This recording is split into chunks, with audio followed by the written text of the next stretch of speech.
Շնորհակալություն, հարգելի գործընկերներ։ Ճիշտ ասած, խոսելու ցանկություն ու պատճառ առանձնապես չունեի, բայց սիրտս վկայում էր, որ մի այնպիսի բան կասեք, որ պատասխանելու կարիք առաջանա։ Պարոն Ավետիսյան, ես գիտեմ ինչի եք դուք տենց ինձ վատ վերաբերվում, որովհետև ես խանգարում եմ, որ վեր կենաք, բայց ես շատ լավ եմ վերաբերվում։ Խանգարում եմ, որ դուք վեր կենաք, ասեք ինչ-որ բաներ ու անցնի գնա, որովհետև փորձում եմ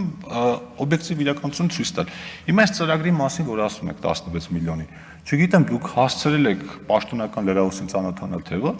երեք վարչապետի մոտ տեղի ունեցել քննարկում այս թեմայով, որին ես էլ եմ մասնակցել, ընդամենը մի հատված կարդամ։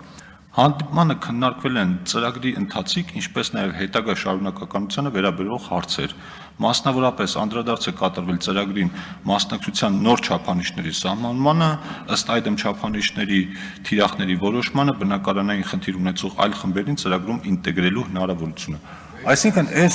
մի րոպե, պարոն Ավետիսյան, նախ սկսենք նրանից, որ սա մեր ծրագիրն է, այսինքն ես դուք չեք նախաձեռնել, էլի, որ տենց նախաձեռնող լինեք, դուք էլ կն։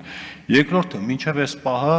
2000, պարոն Ավետիսյան, ինձ հետ զուգահեռ խոսում եք։ Լավ, դե հերիք քայլի, ինչքան կարելի ասենք, էլ նայում եմ ձեռով եմ անում, չի կարելի։ Վերականգնեք պարոն Թունյանի ժամանակը, նորից 3 րոպե տվեք։ Ահագին ասելու բան կա։ Մինչև այս պահը 2250 գործարք ա տեղի ունեցել։ Գումարային որ նայում եք 35 միլիարդ դրամից ավել փող է։ Այս պայծրությամբ կա մոտավորապես եւս 400 հայտ, որոնք քննարկման փուլում են, եւ քննարկման հնարավորությունը, որպեսզի հետագայում այդ ծրագիրը ավելի թիրախային դառնա, որտեղ այդտեղ տարբեր հարցեր կան, սկսած նրանից թե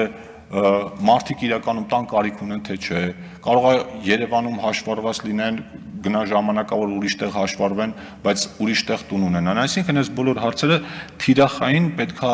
որոշվեն ու ծրագիրը շարունակականություն է ունենալու, բայց 2250 գործարք արդեն կատարված է, ինչը ըստ էության մեծ ձեռքբերում է, ու ես կարծում եմ, որ մինչև տարեվերջ մենք այս ծրագրի շարունակականության վերաբերյալ ավելի երկարաժամկետ ծրագրով հանդես կգանք, բայց այս օրինակ որ քննադատում եք, շատ հետաքրքիր երևույթի հերթական դրսևորումն է, որ դուք մեր ծրագրերը որ դուք չեք արել ժամանակին, ինչ-որ մեջ հիմա թեթև թերություն է գտնում ու քննադատում։ Ասենք օրինակ նույնը կարելի ասել դպրոցաշինության մասին։ Անցած նիստերի ժամանակ խոսում եք, խոսք եք տվել 300 դպրոց, 500 մանկապարտեզ, ընդամենը 41 էս բան կառուցվել։ Ուրեմն այդ քննարկումն էլ է վարչապետի մոտ տեղի ունեցել, դրա վերաբերյալ է պաշտոնական հաղորդագրություն կար։ Այս պայծրությամբ 45 դպրոց վերանորոգված եւ կառուցված է եւ մինչեւ մեր խոստացած ժամկետի ավարտը մենք ոչ թե 300, այլ ավելի քան 300 դպրոց կունենանք վերանորոգված եւ կառուցված եւ 500 մանկապարտեզից ավել։ Իսկ ուզում եք ես ձեզ հիշեցնեմ, թե քանի դպրոց է վերակառուցվել Հայաստանի անկախությունից հետո մինչև 2018 թվականը։ Ընդամենը, եթե չեմ սխալվում, 200 դպրոց, որից կեսը աղետի գոտում, այսինքն անհրաժեշտությունից ելնելով։ 5 տարում այս իշխանությունը դպրոցաշինության այնպիսի մասշտաբներ ապահովել, որոնք որ 25 տարում չեն ապահովել ու դա էլի շարունակական է լինելու։ Այնպես որ խնդրում եմ, եթե ինչ-որ բաների մասին խոսում ենք, եկեք ամբողջությամբ խոսենք։ Մեկ-մեկ մեր արածները լավ չենք ներկայացնում, մեզ թվում է թե մարդիկ պիտի ամեն ինչի մասին իմանան, բայց այս տիպի սխալ ինֆորմացիաները թյուր ընկալում են ձևավորում։ Քանի որ ժամանակ կա, պարոն Մելքոնյան, ձեր ասացին էլ անդրադառնամ, ընդհանուր առմամբ համաձայն եմ ձեր ասածների հետ, բայց կարծում եմ, որ աղքատության ու սոցիալական հարցերի լուծման ամենակարևոր բանը, իհարկե աջակցության ծրագրերն էլ են կարևոր, բայց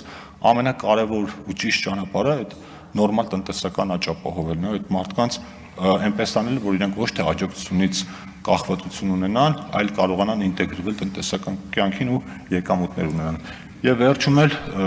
ափսոս պարոն Մամիջանյանը գնաց, որ ասում էին մենք տեսեք ինչպես ենք ադրբեջանցիներին պատասխանում, այդ ուզում եի անպայման ասել, որ իրականում ադրբեջանցիներին, մոզամբիկցիներին, չգիտեմ, մնացածներին պետքա պատասխանել ոչ թե բառերով, այլ գործողություններով, այսինքն նորմալ երկիր կառուցելով, ոչ թե մեծ խոսալով։ Շնորհակալություն։